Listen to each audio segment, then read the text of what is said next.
my orientation to life was death. So I'm very backwards. I started out with 2 near-death experiences in utero. My biggest memories of my life are then.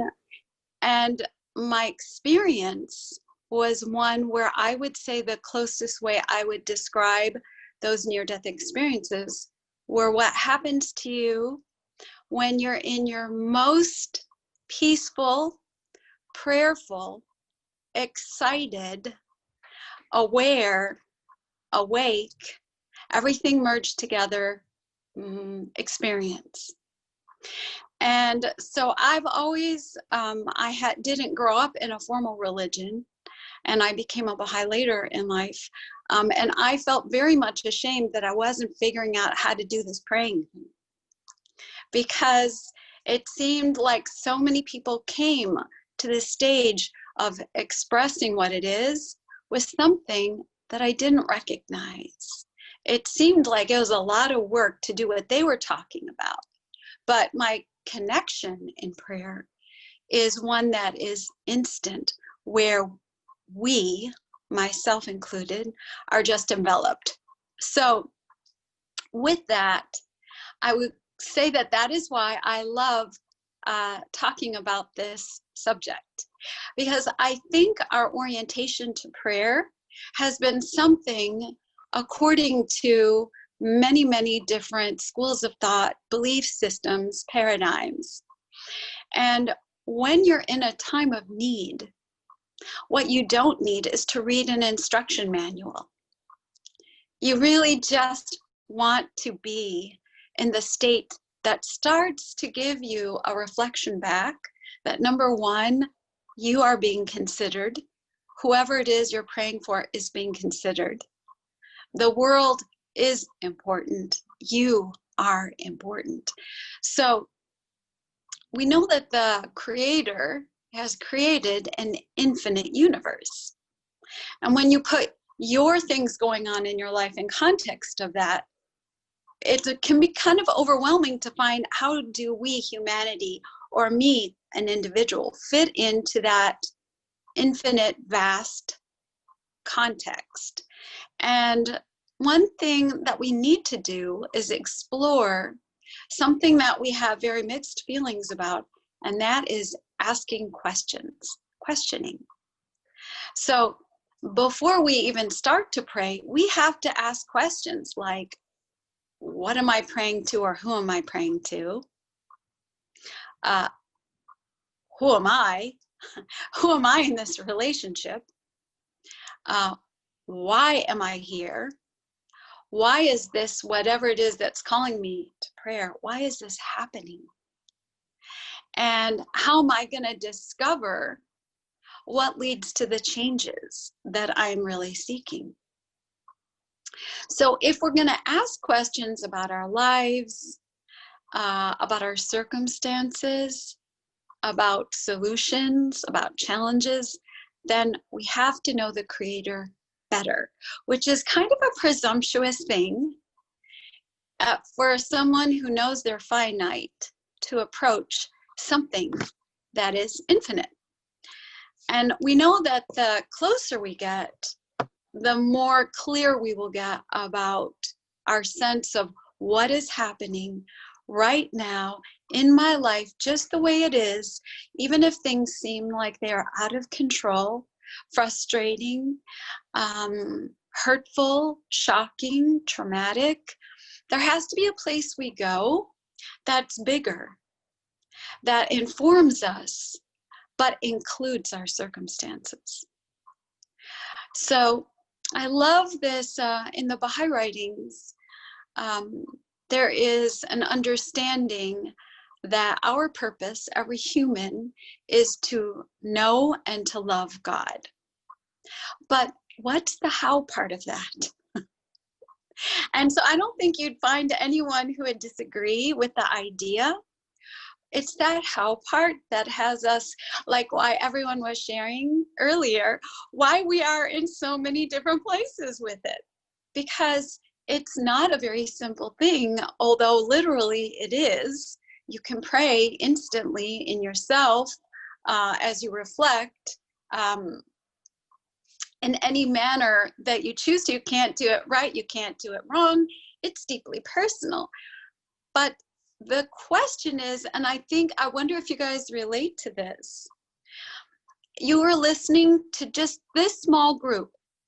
We're sharing our orientation to prayer and what it means to us. But in the history of humanity, I should say recorded history, we've been working really hard at developing an understanding of the necessity of prayer in very basic forms and very complex forms, in ritualistic forms or natural forms. But if we've been doing it this long, why are we feeling so far from the Creator in our personal, private lives when we need it, when we need that source? And if we've been working at developing the skill of prayer in our daily practice in one form or another, don't you think we'd all be incredibly close to each other by now? And it seems right now we've hit a period in life where it seems quite evident we're not only not close to each other, we don't have a clue about each other. And so parts of that relate to trust. So, do we trust that when we commune about something important to us, that we personally are intimately cared about, that the resolution is important? So many of you were addressing this one concept, worthiness, that little piece, whether it's a worthiness and how you're praying like myself, or a worthiness that your prayers are answered. We need to start understanding where we go when we feel vulnerable. Do we go into a state of prayer? Do we go somewhere else first because it's safer? It's not that you don't want the beloved, the Creator, God, the source, whatever your terminology is, whatever is safe for you. But we need to know that we can trust that when we're in our embarrassing stuff, our tough stuff, our everyday stuff, our mundane stuff, our bored stuff, our traumatic stuff, that we're always worthy, and the Creator is waiting to transform what we are dealing with. So if we understand this, it's so interesting in our vulnerable place. There is this quote from Bahá'u'lláh that I really love. I love because it kind of corrects all these kind of myths we can come up with as to why we can't connect. And this one quote, very brief, he said, "It is becoming for the weak one to supplicate to the strong one." It's actually becoming as a human being to supplicate, to move into a communing, to move into a vulnerable place, to even recognize you are vulnerable compared to the Creator. And it's our right relationship. It's comforting to know that you can't be too far down, too far gone, too off the mark. You can't do it. And now we know that that invitation is a 24/7 one, because you'll notice in that quote, there's no expiration date.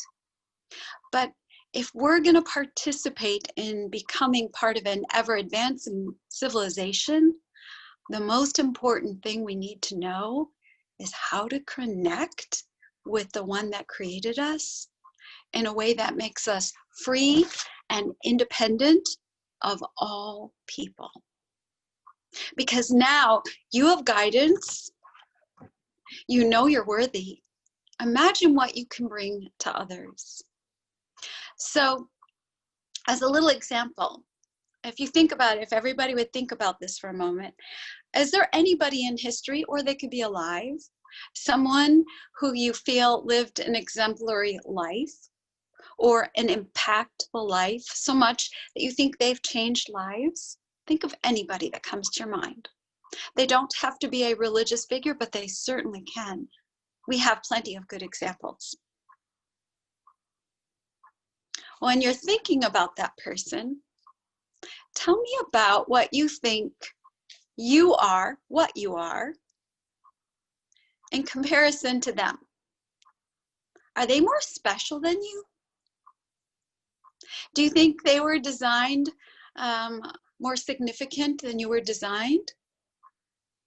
Do they have a deeper spiritual connection just because? And are you not capable of inspiring people or being that deep as they are? Because can you imagine anyone, each of you expressed pieces and parts today, which is just so generous of you, but also very revealing of your gifts. Each of you has expressed the things you love, the things that are important to you, the things that you've been striving for, the things that led you to where you are right now.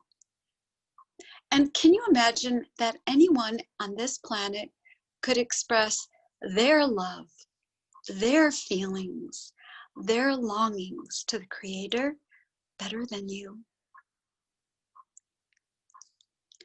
So, with people in your life, think about the people who mean the most to you. What's your favorite thing to do? Like your favorite person? Don't you love to connect with them? And so if we look at prayer from now on as nothing more than that connecting, in other words, with your favorite people or person, you love listening to them and you love sharing with them, whether it's a discovery or the worst day of your life, or you've totally made a fool of yourself. Isn't it amazing that you want to share all that with your favorite person? And you can't wait to hear what they tell you. Well, why don't we have that in prayer? What is holding us back? And one thing I've reflected on and noticed as a trend around the world with people who are working so hard to develop spiritual practices is that the truth is the only thing in our way is our histories. Whether we're conscious of them or not, our ancestors do not come from the golden age.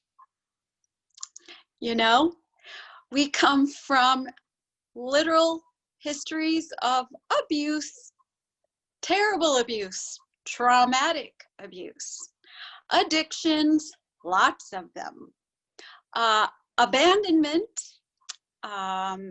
betrayals. Let's talk about inequality and injustices.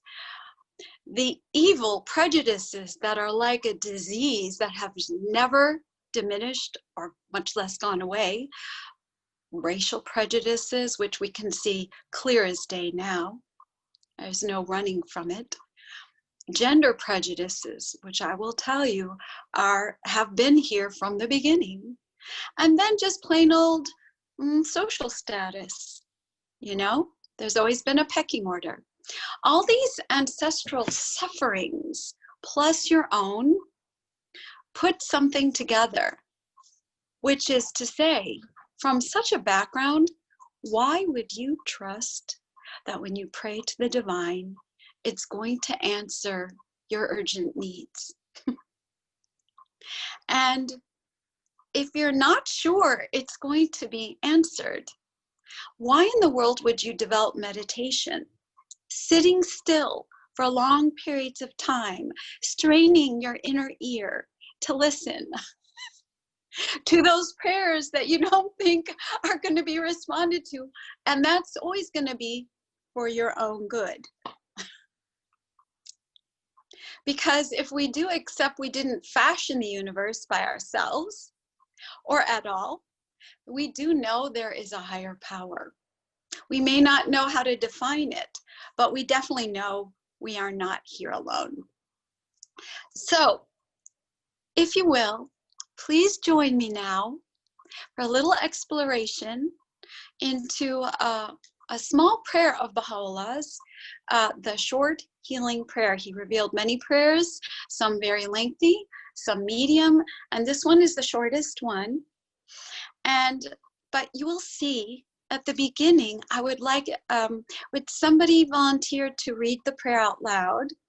And then what we're going to do after that is I'm going to slow that prayer down, and I'm going to ask you to go inside yourself and share as we go along, if that's agreeable to you. So Jessica, would you mind reciting that prayer? Sure thing.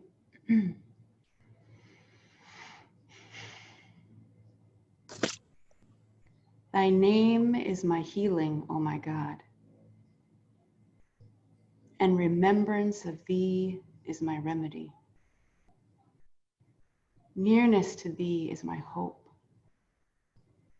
and love for thee is my companion. Thy mercy to me is my healing and my succor in both this world and the world to come. Thou verily art the All-Bountiful, the All-Knowing, the All-Wise. Okay. Thy name is my healing, oh my God. What names come to your mind or your awareness or your heart when you think of or say out loud or to yourself, thy name? Unpack as many names as you wish, but only ones that you experience, that you turn to.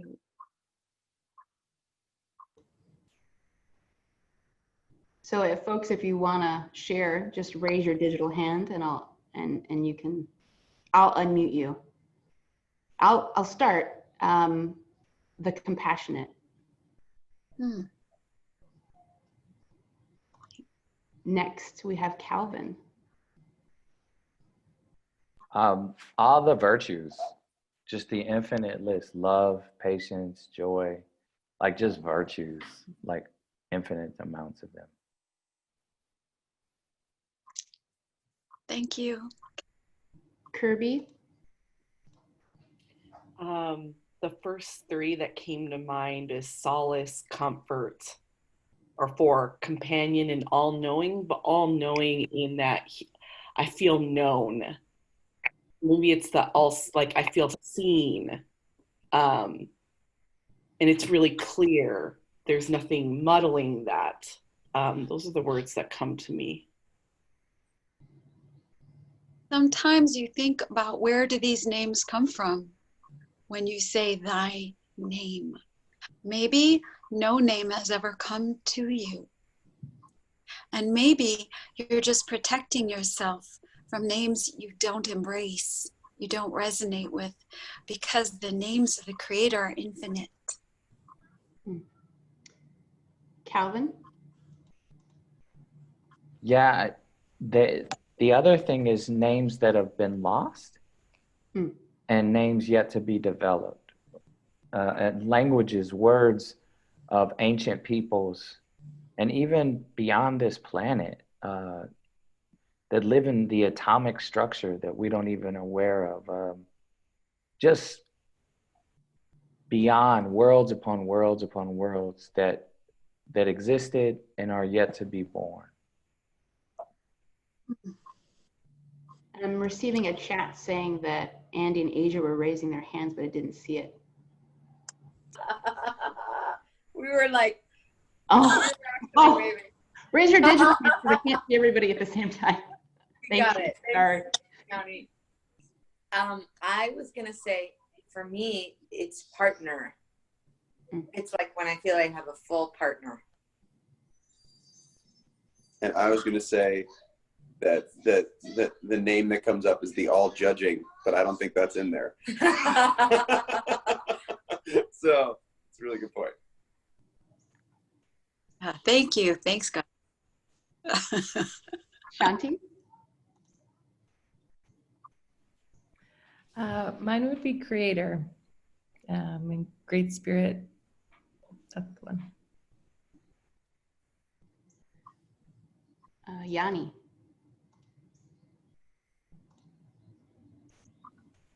It wasn't until I was today years old when I thought of listening to you, Jessica, say the prayer, and then Julie, you asking what name we use. I was like, oh, I get so literal with it. And I think of the physician, like I literally think of the healer that God can be whenever I say that prayer. It's usually for that specific spiritual or physical healing. But hearing everyone share the names I think of, I'm like, I've been limiting myself in understanding what I'm calling on. So yeah, thanks. Thank you. One of my favorite is the protector.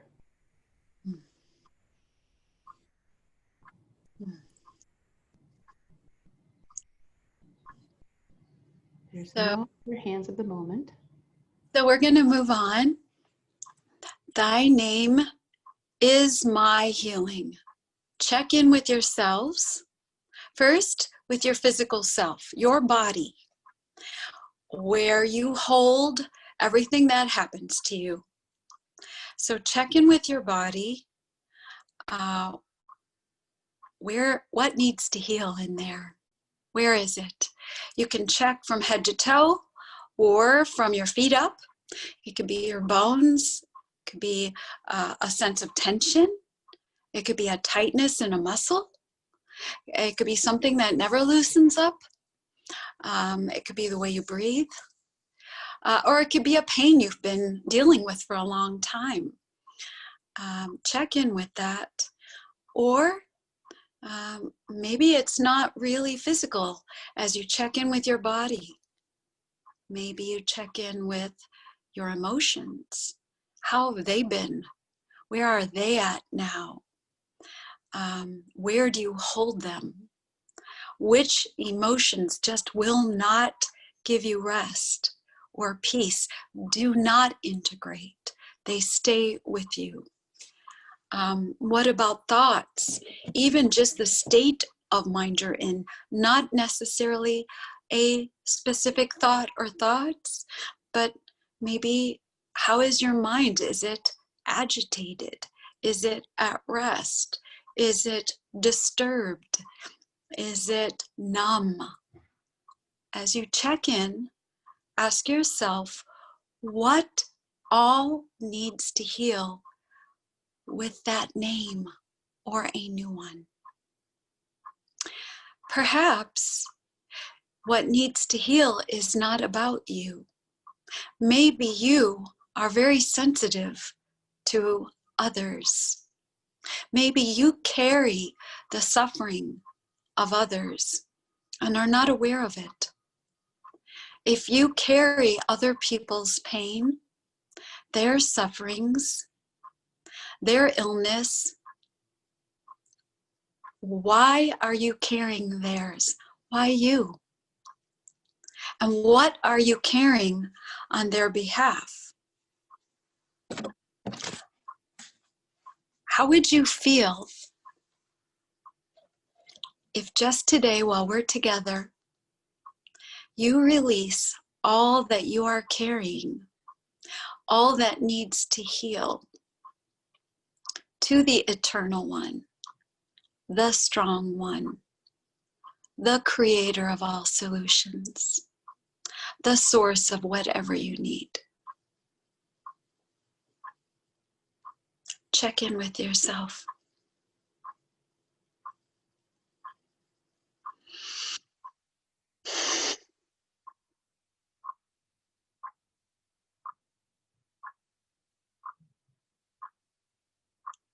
Whenever anyone would like to share, please feel free.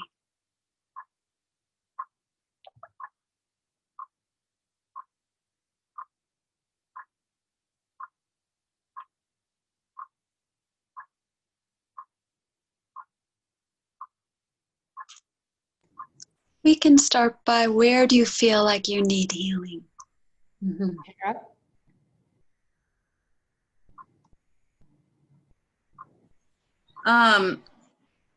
You know, something really interesting happened when you were asking the questions. Check in with your body. Where do you need the healing? Is it emotional? Is it in your head, in your thoughts? Is it? So I was just kind of buzzing around. And it's all in, it all needs it. But I guess we have to prioritize maybe.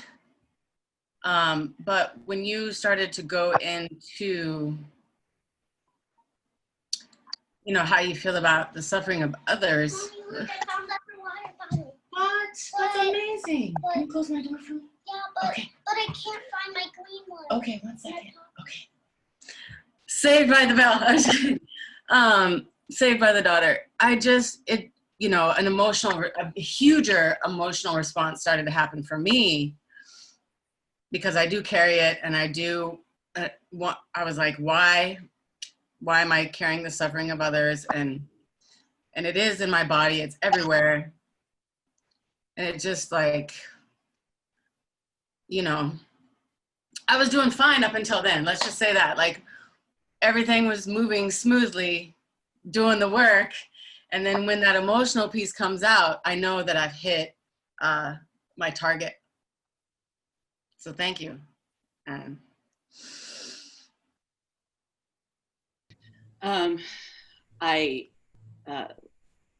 I really appreciate that, bringing in the aspect of taking on other people's stuff. Like what Tara was saying, I was going through it like, okay, yeah, healing in my body, awesome, blah, blah, blah. And then you brought that up, and it was like, oh, but I thought, if I'm not the vehicle for other people's pain, why am I existing? And it occurred to me in terms of how I described the schizophrenic relationship.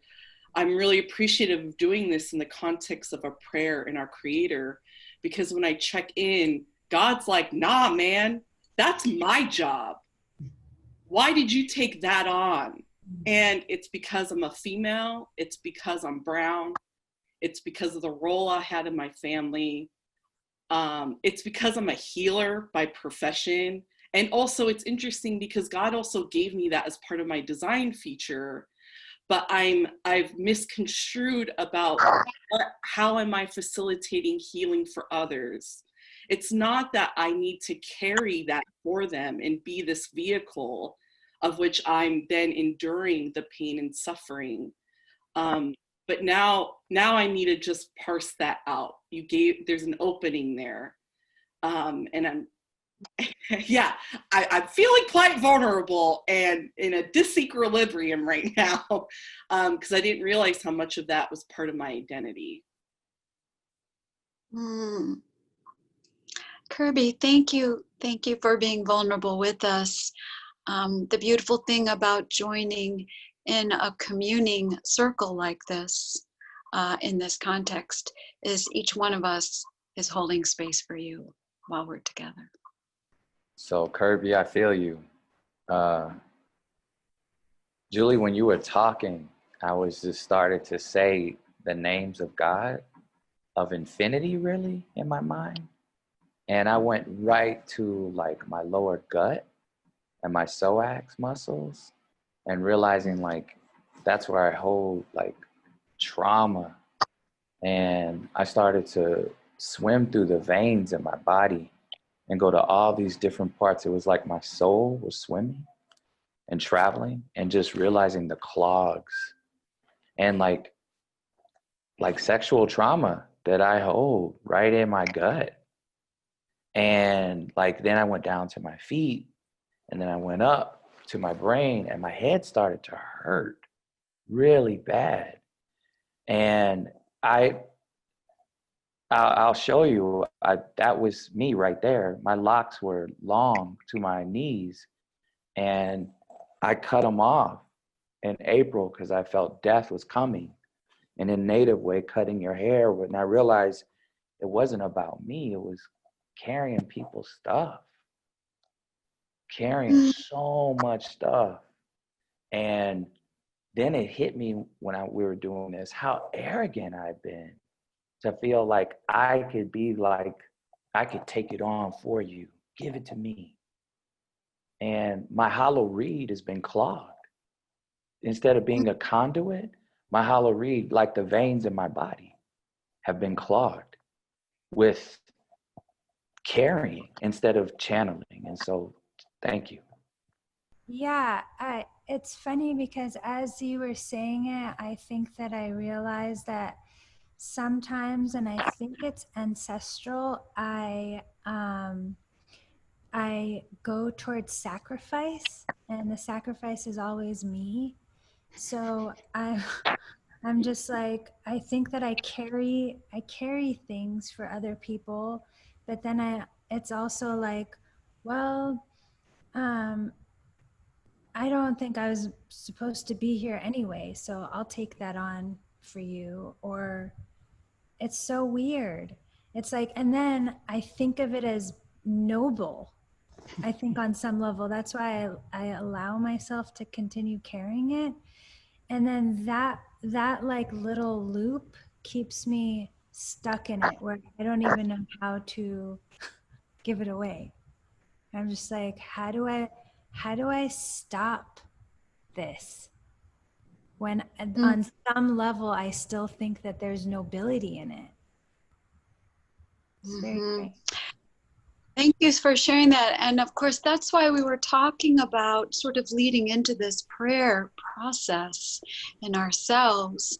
Why, if we understand what we come from, that's where you inherit that little voice and tendency before you even had a chance to identify it by choice and free will.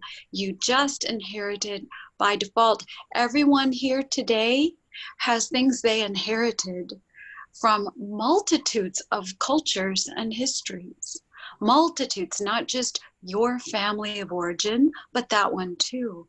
So once, beauty is once, like, thank you so much, Mal, for sharing what you observed about that and asking that question, because when we discover what's in our bodies, or where, you know, what it is that we need, we have to first understand why we believe we're the ones meant to carry it for others.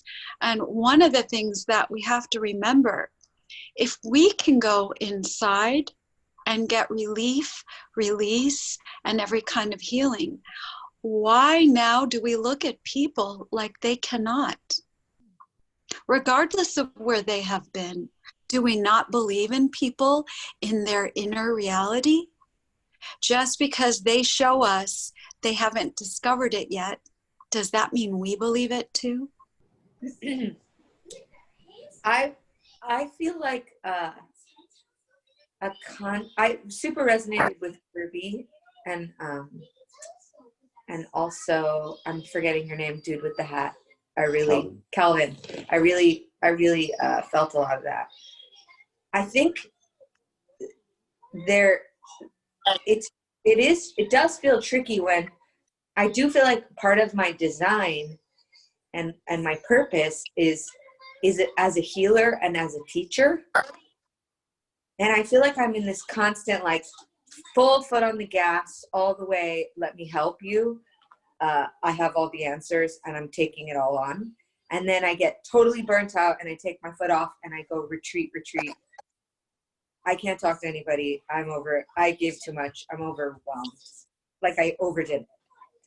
And I haven't really been able to figure out, like, the middle space where I can just, like, be a friend and hear people's stuff and not feel like I have to Google things and find resources and help and provide a constant ear without pulling from my own well, which does get into, like, the arrogance thing of, like, it's not consciously arrogant, but it is a little bit, because you're not pointing them to their higher power. You're pointing them to, like, you're basically saying, let me help take that on for you, which then when you're drained pulls you further from your own higher power, and doesn't point them to the place where they can. It's like teach a man fish and he'll, right? That whole saying, teach a man to fish and you don't have to keep catching fish for him. But for some reason, I feel like my default is always to fix it. And that's within my family structure too. Like, I think it's kind of like what you're saying, Julie, where certain people's families, like their families, I think I'm that role, but it's probably way bigger than that. You know what I mean? It's probably like women have been that role, and mothers, and, you know, and also like, you know, generations of feeling like you're supposed to fix everything, which then pulls you out of your own connection with your higher power, I think. And I think what Melody said, nobility, there's like a weird twisted, like I'm helping somehow, even though it's not, it's like depleting. Okay, go ahead. Sorry. No, thank you so much. It's a lot to unpack. I wanted to just address something about this theme, which you and Melody are bringing up, and really everybody's building on, which is to say that when we think we've inherited a role to take on other people's pain, or even translate that into the wounded healer where we feel like we have a mission. You know, there's many different ways of healing. People all need healing. We all need healing. So we can do that just by being there for each other. But when we feel it's more than that, that humanity requires that we sacrifice in a way where we've not actually either been inspired to nor requested to, then we know it's something we inherited. We've not allowed for process. So people have free will. And just like, for example, a surgeon doesn't walk around town going, hey, can I cut your arm off for you? It looks a little infected. Hey, can I do a little heart surgery on you? You're not looking so good.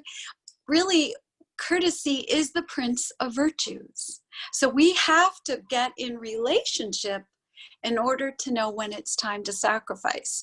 So like Asia, you and Andy, you sacrifice 24/7 with your two little ones. You don't need to consult anybody about that. They're yours. So when they need you, you know it's you who has to respond, even if you're dead tired. And that is a sacrifice you are very clear about. When we feel we're supposed to play a role that we've been not asked to play, then we have to start trusting that we'll get deeper into our awareness of where we do play our role when we heal ourselves. Now we know clearly who needs me, who doesn't need me, and trust in their process. Andy, were you going to say something? Nah, okay. Okay. Yanni?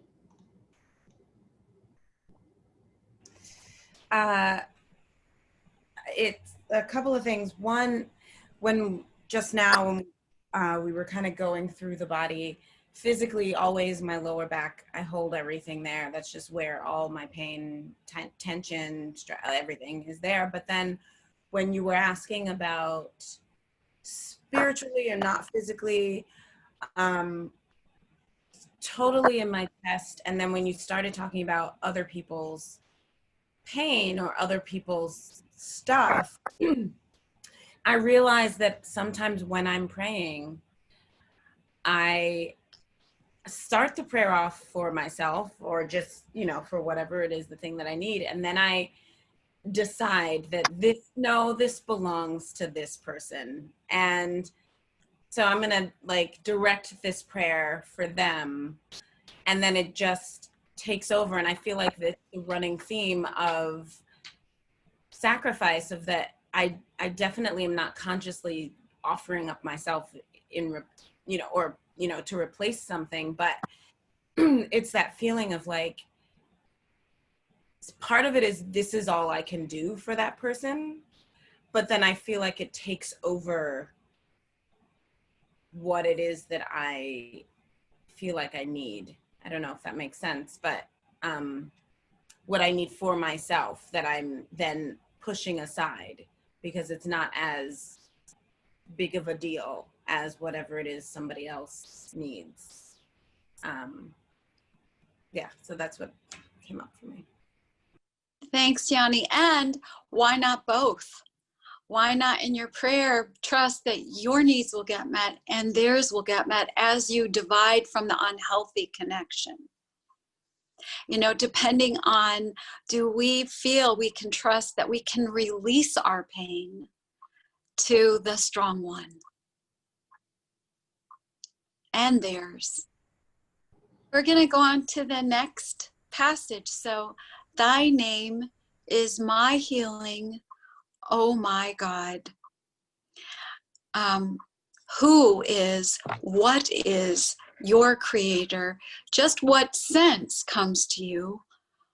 A sense of it, since the creator is the limitless creator, the infinite creator. It doesn't matter. Remember when you have a sense of an image, it could be a smell, it could be a color, it could be a visual. Remember, that's for you. You're not idolizing, you're not creating an idol. You're simply trying to make a connection to something impossible to connect with. And so allow yourself to have those senses and images. So, oh my God, who is, Jessica, like you were sharing when you've been newly doing your long obligatory prayer, like when you say, oh my God, what would it look like for that not to have Judeo-Christian, Islamic, human distortions about that term? What if it were like in the original Aramaic for God, you know, the one that knows all, embraces all, loves all, feeds all, nurtures all? Yeah, I think that when I say that, it sounds super corny, but it actually, like, the feel, it's not an image, but the feeling that comes over me is like it's the womb. You know, it creates all life. It is, I mean, in a sense, one of the most powerful things, one of the most nurturing things. It's all of these, it's all, you know, and it doesn't get more nurturing than that. Oh my God, who is, what is your sense or image of the Creator? What comes to you with, oh my God, my God? Calvin?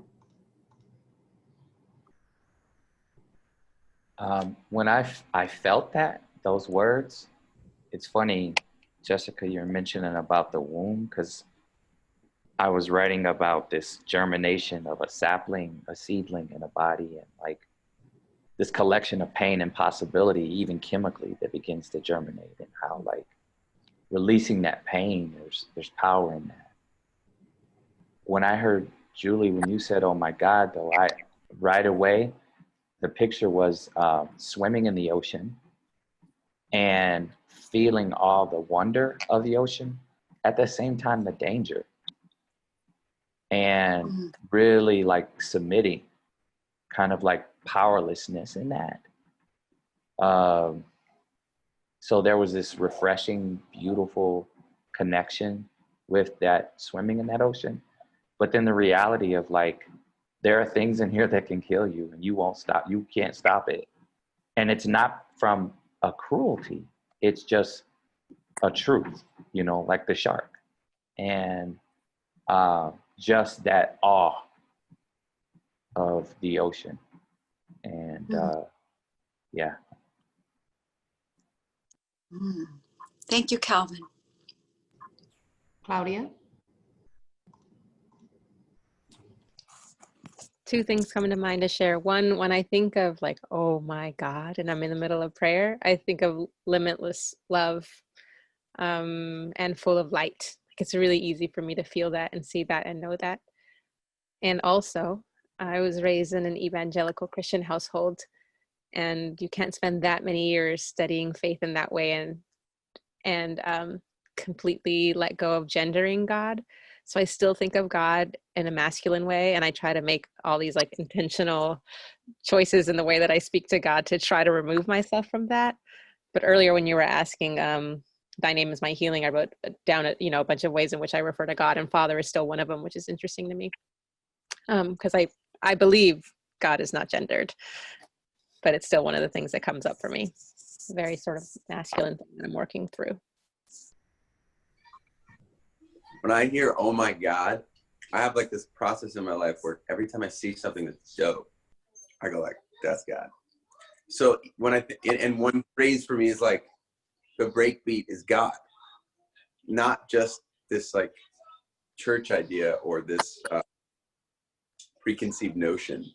And so anything that I think is really, really cool, I'm always like a little bit surprised with myself when I, you know, something, or the dirty joke, or all of it is like, you're interesting. You got like a lot of awesome stuff here that I really appreciate. And that's the kind of God that I like. I think for me, the only thing that I think about is that it personalizes it for me, where I'm like, this is my God, like mine. But then I think that that's also really loaded because and that's maybe part of the process is like knowing who God is to me at any particular point in time, and that evolving all the time, but knowing that I still have like very human thoughts about it, like, well, there's all these other people that need him, need God. And so it's like, how is God going to be there for me? Which is just so stupid when you say it out loud.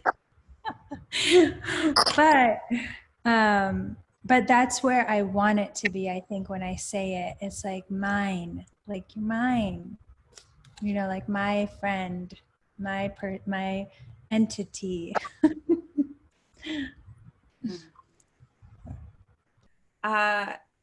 Listening to everyone talk about what their God looks like and what their creator shows up as, and it's always been the ocean for me. It's always been the beach. But where we live now, we have a wonderful view of, I don't know, I call them the Burbank Mountains. We live in North Hollywood in California. It's like East Glendale. I don't know what I'm looking at, but it's mountains. And when I pray in the morning, it's east, so I face those mountains. And I swear there's this like silhouette of the range that looks like a woman laying down.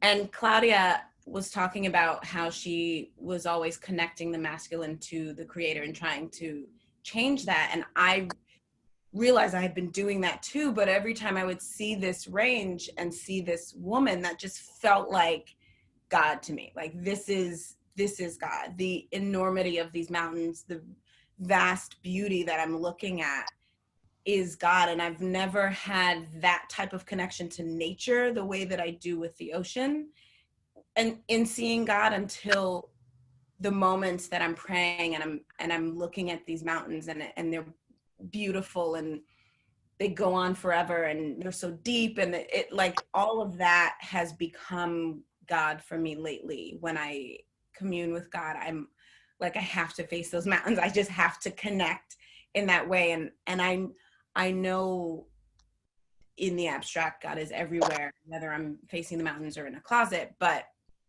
it just lately for me has been a real kind of touchstone for when I want to go deep or when I want to connect quickly. Just looking at them and seeing that shape has been really amazing. Thanks. So what I wanted to share was, in case this helps for anyone who also isn't here, for the whole beginning until now of the prayer, I noticed that there was sort of like a blank for me and an inability to connect with a name or with a my God. And that's like, I think, connected to also this idea of, at the beginning when I was saying that for me, it's a process. So it's not always that way. But I think sometimes if I try to think about it, it doesn't feel like my God, or it feels like this masculine God, or it feels like a God that isn't one that remembers or sees. But then at the same time, I think about how sometimes when I'm out in the world, that is actually when I feel the my God most strongly. So, but be in coincidences and in confirmation and in animals and in signs and in literally everything. And that's how I experience God most authentically for myself. So I find that it's interesting in thinking about it. Sometimes I get caught up and I can't. And so then I go to that sort of history part of what it is. But when I'm experiencing it in the world, it's very different for me.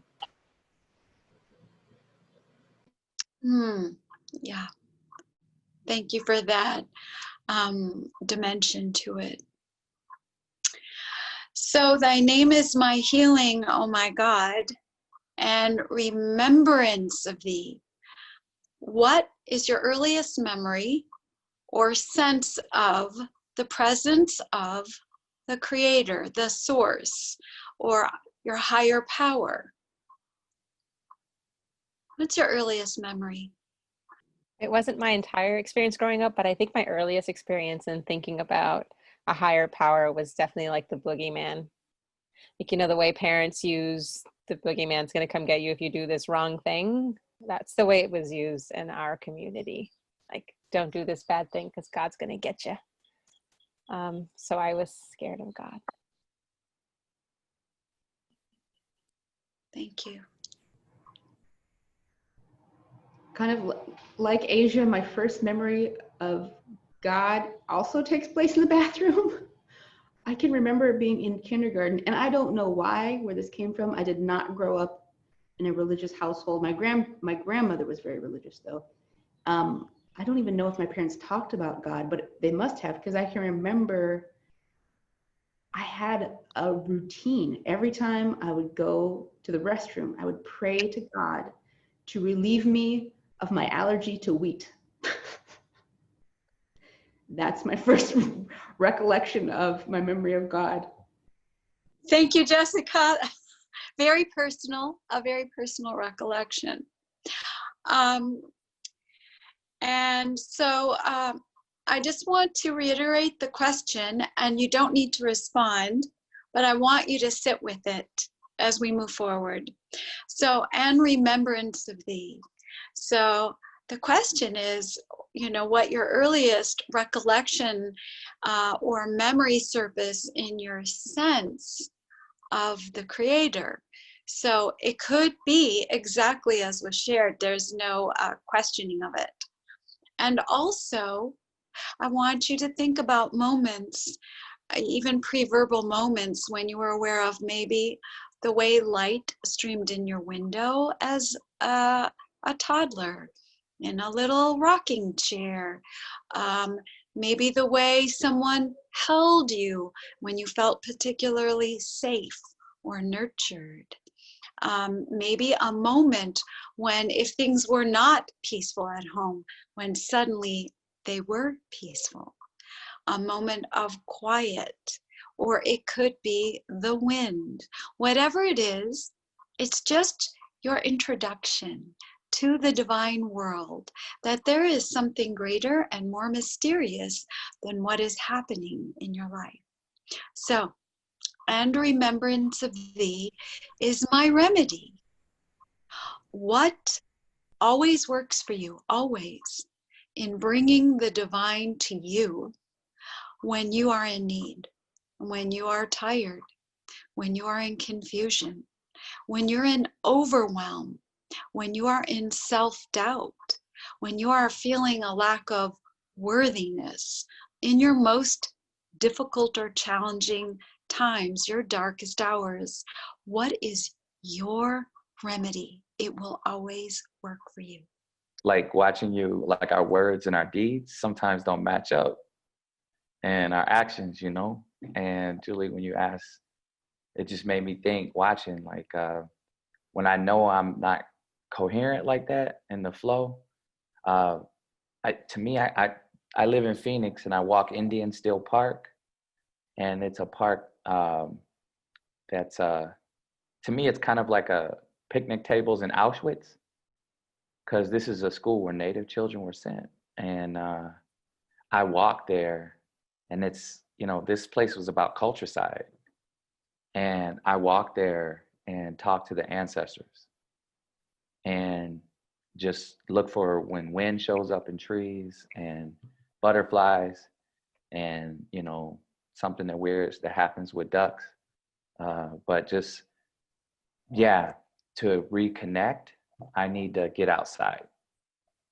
And prayer is helpful, but I do need to just see sky and trees and mountains. I need to feel, even if it's 115, I'll go out there and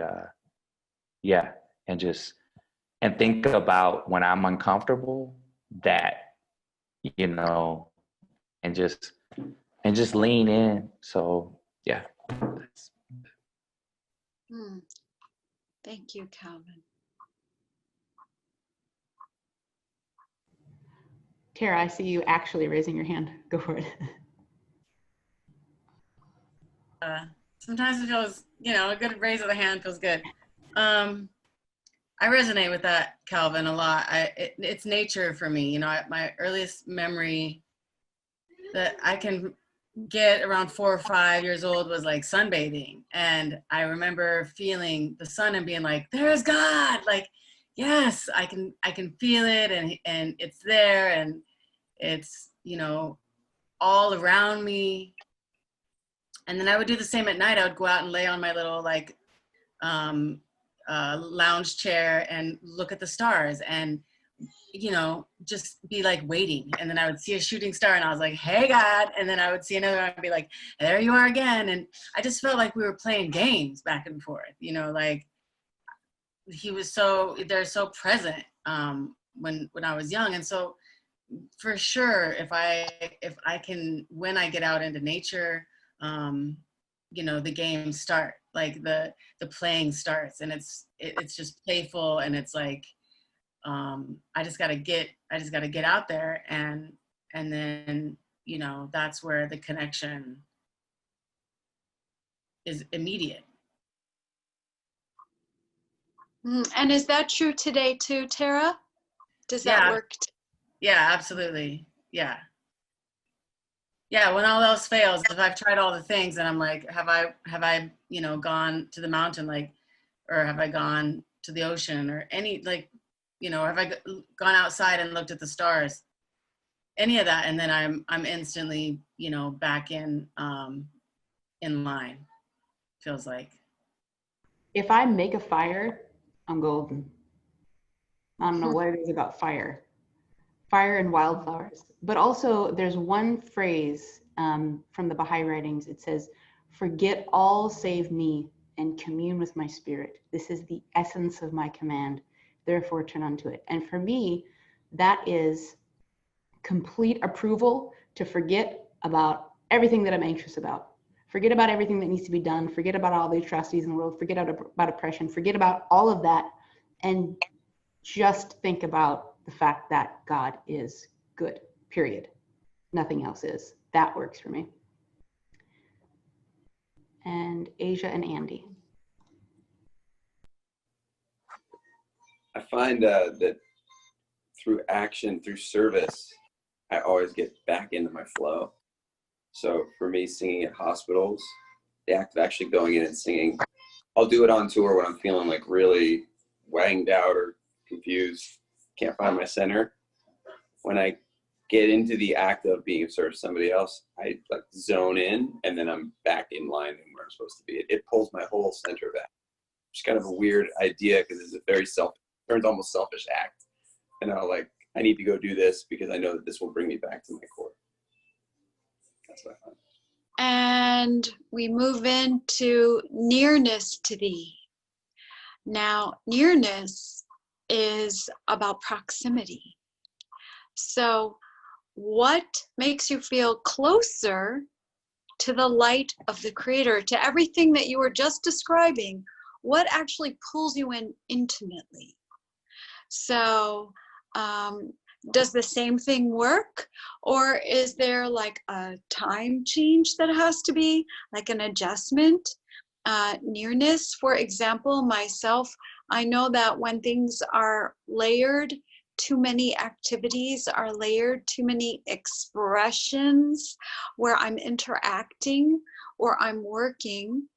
It's not that I don't have a sense of the Creator near me, assisting me, loving me, but in terms of me feeling near to it, I need some space. I need time. Then I get real close. And I can't do that in a crowd. How about you guys? Music. It's like worship music, based almost of any religion. Chanting will get me there, just as well as like some good old Christian gospel and Tara's music, Andy's music. But music will always bring, even if I feel like I'm doing well, it'll get me another step closer.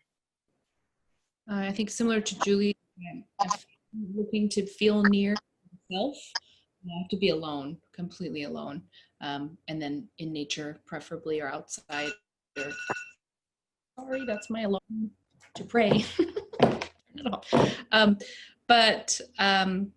Sorry. But sometimes if I want to feel that God is near to me, then actually my sisterhood, who can mirror me back to myself, that's how I'm able to, if I can't connect, that's how I feel that God is near to me. But for me to feel close, then I need to go away and sort of be alone. So I think it's both. So we were looking at nearness to thee, which is what experiences make you feel intimately close with the Creator. Nearness to thee is my hope. What in you or about you in your life at this time, or maybe all the time, needs hope? Hope for what? What would that nearness provide hope for? I think this is helping with what happened earlier with thinking about other people's pain and suffering and taking that on. It feels like directly correlated to if I'm going to release. So the way I take on other people's pain and suffering is weight gain, among other things. And in the last 2 years, I've gained over 70 to 80 pounds. And if I want to take shape, or let's say get to the weight that I want, and it's directly tied to this, I need hope that everyone will find their own way. And I need hope that I will be able to, it's really like when it's not about other people, I'm fine. I feel really solid. If I was alone on this world, man, things would be great, like so good.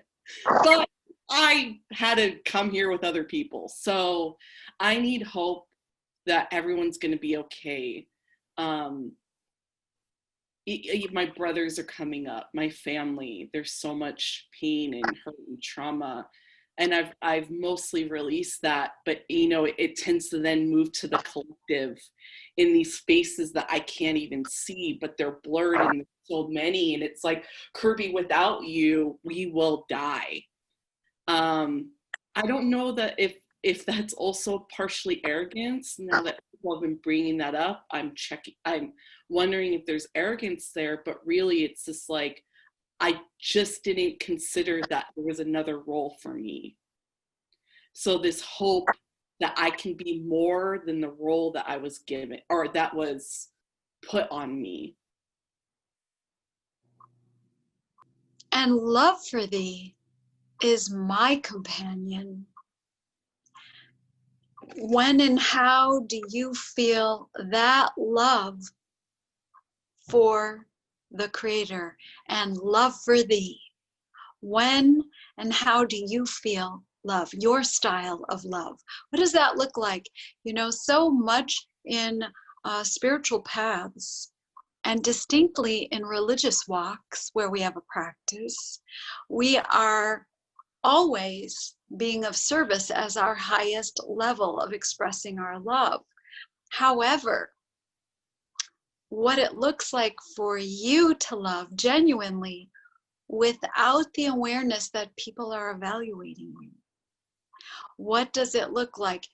And love for thee, yours. What's your best way of showing love, expressing love to God, the Creator?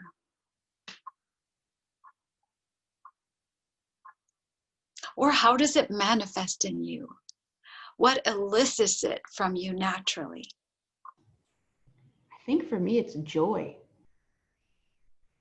when I feel joy and thanksgiving, I think I can't help but love God in those moments. I feel like there's something deeper there, but I'm not tapping it right now. Calvin? Just when things go well, just remembering to give all praises to God. Like if something, if we have a great meal, me and my wife aren't arguing, I do something, and it goes really well. Always, I feel like when I forget that, then that's when it was about me. But it's like all praises go back, and so just remembering to thank God.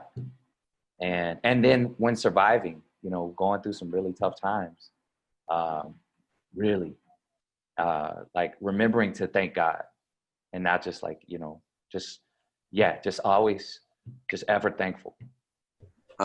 Lately, I've been feeling like immense amount of love for God around my daughters.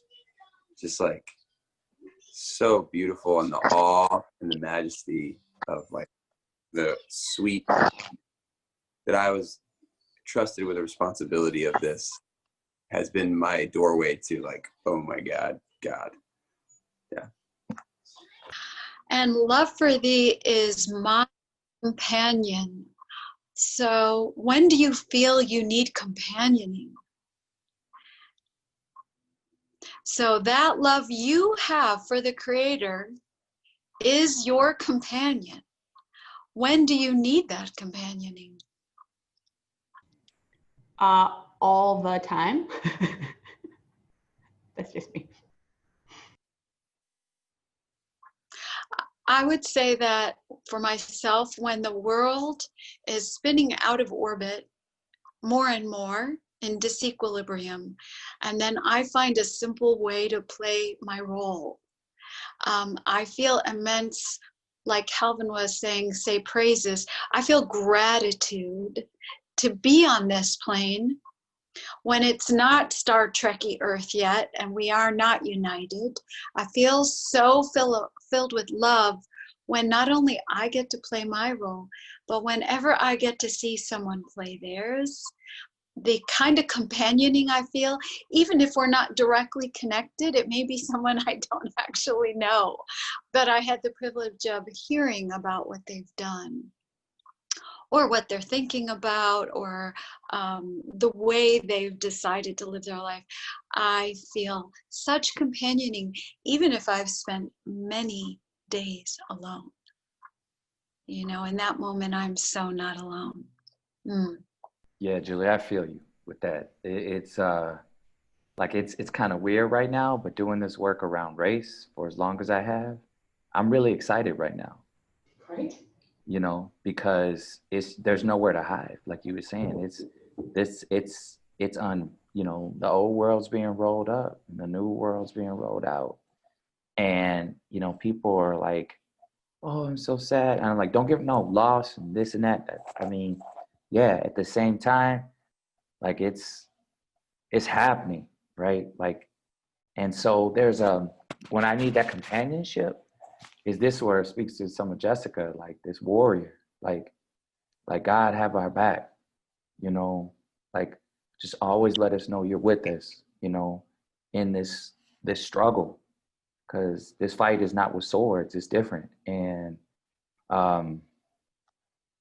so yeah, it's, I guess, knowing that, just that companionship as we run, arrows in our forehead, run right into it. Thy mercy to me. So the definition of mercy is compassion or forgiveness shown towards someone when it is within one's power to punish or harm. Thy mercy to me. What do you wish mercy for in your life? I know I'm talking a lot, but I gotta juice this. I'm gonna hit this all day. When I hurt my family, when I am petty, when I hold a grudge, when I turn away from God, when I turn out, my back. And even when I'm in situations where I feel like I'm doing good and I weaponize virtues, that's the violence. When I weaponize love, when I weaponize, instead of being considerate, I'm being tactical and, and like just not purity of motive. I need my God to like be merciful, because I can fall short a lot. And in ways, and I know inside that on the surface, it looks so smooth. It looks so good. But inside, it's like your soul, better. And so that's why I need God's mercy when I'm not truthful, when I'm false, Anyway. I feel you, Calvin, so much. Like, I really, really do. And I feel like my version of that for me is I get very petty. And like when I get tit for tatty in things. And when I see myself in that, then a wave of shame comes, and I feel like I don't deserve mercy ever again in my life. And I feel like all the blessings I've ever had are going to be taken away because I'm just so embarrassed by my own self. And I receive the mercy, and I don't think in the moment I feel like I deserve it. I don't think in the moment I feel like, ooh, I did this thing, I need mercy now. I don't think I'd ever ask for it in that way, because I don't feel like I deserve it, so I'm not going to ask for it. And I don't think I need it, because I somehow feel like mercy belongs to people who are doing righteous things. And so when I'm not in line with that, I feel like I don't deserve it, which I know is a warped view of God and mercy. And I know through proof of my own life that that's not true, but that's how I feel in the moment of when my ego takes over and I'm not seeing clearly. And then I receive the mercy, and it isn't until after I've received it that I'm like, ooh, thank you for that, because I needed that to bring me back. So yeah, it's in those moments where I feel like I forget myself and I allow my ego to take over. Thy mercy to me, it's so interesting, Yanni. Thank you so much, because I think so many of us go to that place. But what's so interesting is, one, the definition of mercy is compassion or forgiveness given towards someone when it's within one's power to do punishing or harm. Now, what's interesting is thy mercy to me is my healing. So this is a education, a brand new spiritual introduction to the idea that regardless, when you need healing, you will get mercy. Because he's saying, not sometimes, he says, thy mercy to me is my healing. That's what will heal us. We have to accept it over and over. No matter how many times you jump off the path, you will need mercy to heal. And we would like it to be something else. We'd like to have earned it. But it is, thy mercy to me is my healing. So now in this context, I'm asking, what would you heal in you with the Creator's mercy? If you knew from now on, that's the way every single cycle will roll out, with mercy. So this, like, I just keep coming back to my wounded boy inside. Like this wounded boy, that he was so loving and thoughtful and caring and just creative. And like, then, like all of, at first when I was going through my mind, like addictions, and not addictions to substances, but to like dominance, or like at times sexual addictions, at times just like to like making sure I was pleasing people and all of that. But those were still symptoms. It still goes down to like his deepest that's this boy inside that's just really like feels wrecked, and that he would just be like revived, you know. And yeah. Thank you so much, Calvin. Yeah, I think we're trying to get to that place where we can be that vulnerable so we can heal it there. If we don't know how deep it goes, the wound, we're not going to let in the remedy, you know.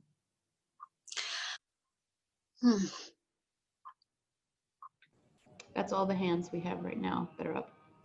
Thy mercy to me is my healing and my succor. Succor is relief, aid, help. What kind of relief or aid or help, or something that furnishes relief? What do you need? What would succor you at this time? That mercy is your succor. Where is it that you need it? I think I need it around having mercy for myself.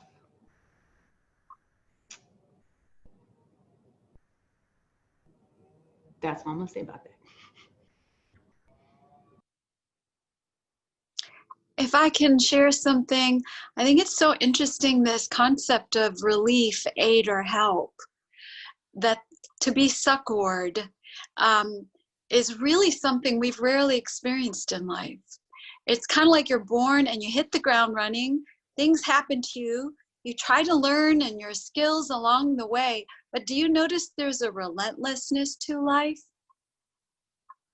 You know, and so this is, I think, what wears people down and why we check out or why we go to different places rather than to the source, because there's no succor and you're just trying to go, wait, just stop for a minute. I need the world to stop for a bit.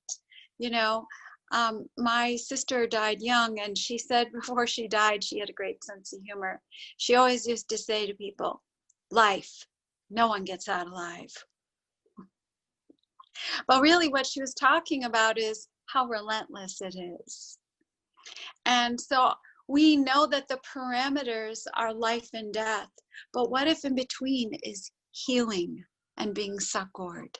Because you allow it in and trust it.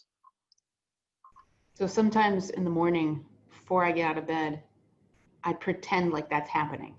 I pretend like I'm being held. And I don't get up. I completely relax everything in me. I call it meditating. I think that's clever. And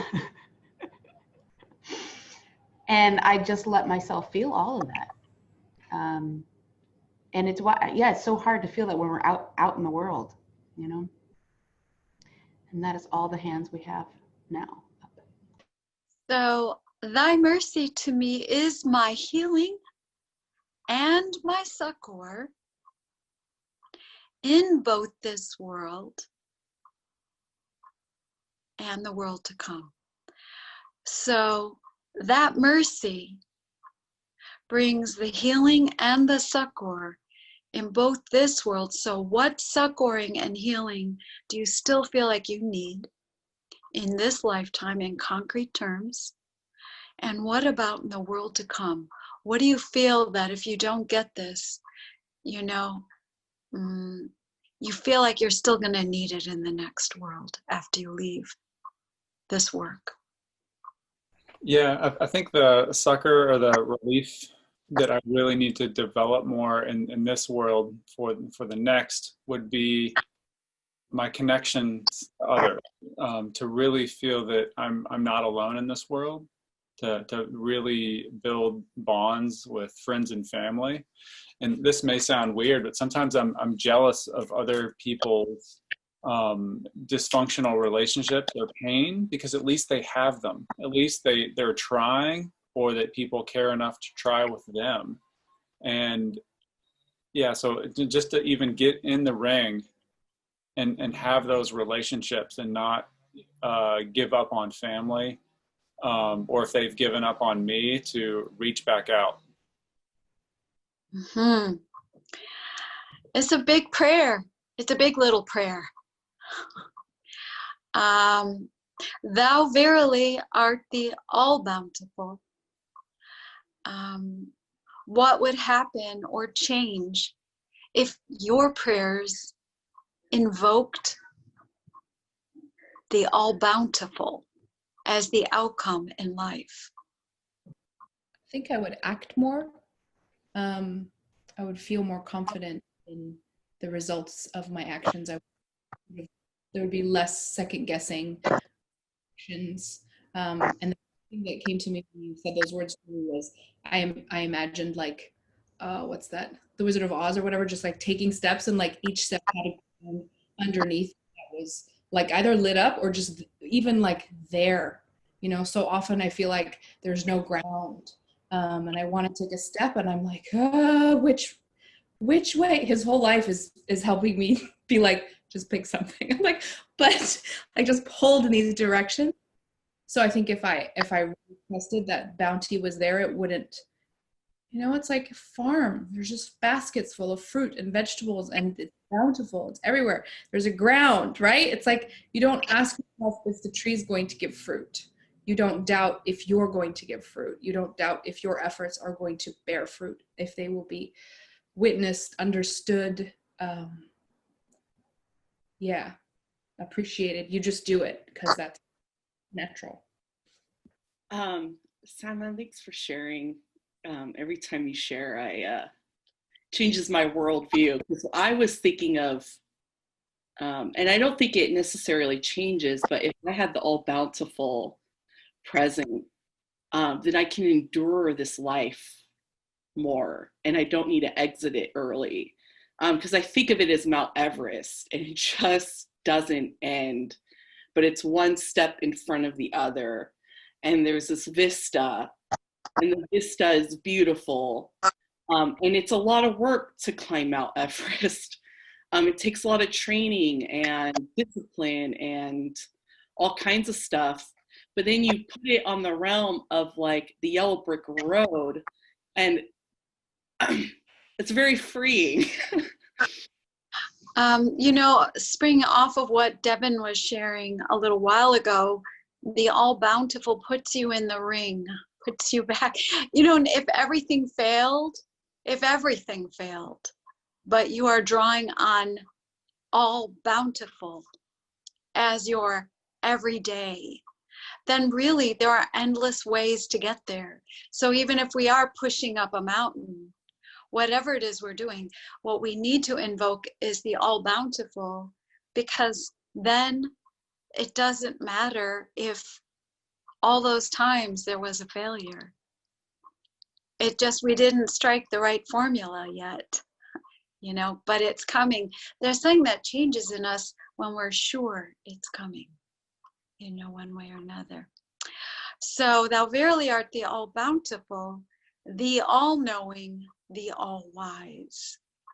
What burdens, troubles, griefs, struggles, queries, supplications would be transformed?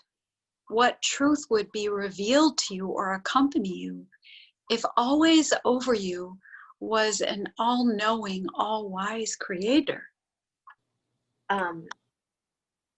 What comes to my mind when I hear that is someone that sees my goodness, like my intent. See, someone who sees the best in me in every situation. So then, you know, when you're around someone who like always just thinks like you're awesome, you tend to be a better version of yourself. You tend to do a better job. They're expecting you to win, so then you win because it feels easier and you can deliver and there's less pressure and it's just like a lot simpler. And so when I hear the all-knowing, the all-wise, I think of someone who knows my best version of myself and is expecting that in a good way, and therefore it's easy for me to deliver it because they see my intent. which is funny because I wouldn't say I'm the best at this with other people either. Like I'm not the best at, I don't know. I'm not the best at like not critiquing, you know what I mean? But when I think about it,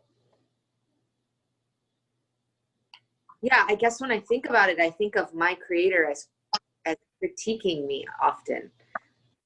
So that's probably why I do that a lot.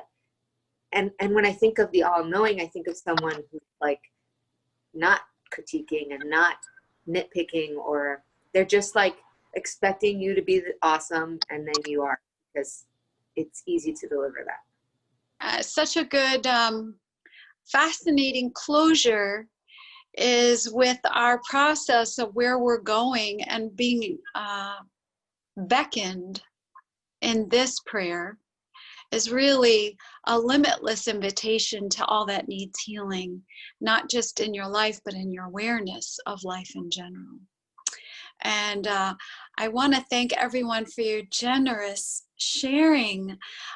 That's what makes this a wonderful process of a little model of how we commune together and where we go when we do.